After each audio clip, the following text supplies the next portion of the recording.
एक तरफ देश के अंदर प्रवासी मजदूरों को उनके घर पहुंचाने की कोशिशें चल रही हैं, तो दूसरी तरफ विदेशों में फंसे हिंदुस्तानियों को स्वदेश लाने की करीब 12 देशों में फंसे 90,000 लोगों को अगले एक हफ्ते में देश लाए जाने की संभावना है। इसके लिए 64 विमान और 4 पानी के जहाज तैयार हैं।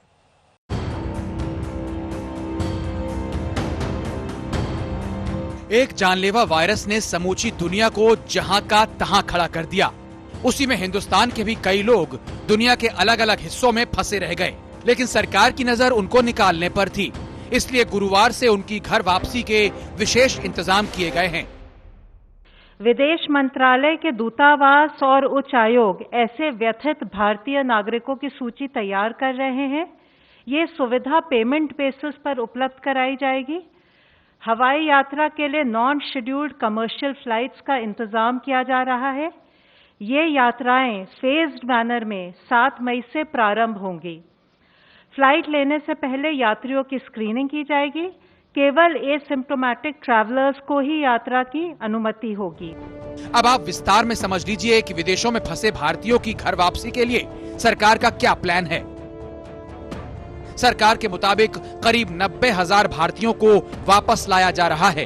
इनको लाने के लिए 64 विमान भारत सरकार भेज रही है, जो 7 मई से 13 मई के बीच सबको वापस ले आएंगे। इनमें से 10 विमान संयुक्त अरब अमीरात के लिए, 2 कतर, 5 सऊदी अरब और 2 ओमान से हिंदुस्तानियों को ले आएंगे।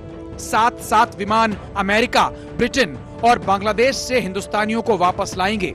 इनमें से ज्यादा लोग केरल, तमिलनाडु और दिल्ली समेत 10 राज्यों के हैं, जहां इन्हें वापस भेजा जाएगा। जिन लोगों को सरकार वापस ला रही है, इसका पैसा उन्हीं से वसूला जाएगा। London, Mumbai, which involves a flight of about 9 hours. The rate approximately is about 50,000 rupees or British pounds 540. Similarly, for flights from London to Ahmedabad, London to Bangalore, London to Delhi. अब आप ये जान लीजिए कि विदेशों में फंसे भारतीयों के लिए देश लौटने का रास्ता आसान हुआ, लेकिन इसके लिए उनको कितना किराया देना होगा। इन एयर टिकट्स पर लंदन से मुंबई आने के लिए 50,000 रुपए लगेंगे। वहीं शिकागो से दिल्ली होकर हैदराबाद के लिए 1 लाख और ढाका से दिल्ली के लिए 12,000 रुपए चुकाने होंगे। अगर कई जगहों से आकाश मार्ग से लोगों को लाया जाएगा, तो कई जगहों पर जल मार्ग को खोला गया है। नेवी के 4 जहाज इस काम में लग गए हैं।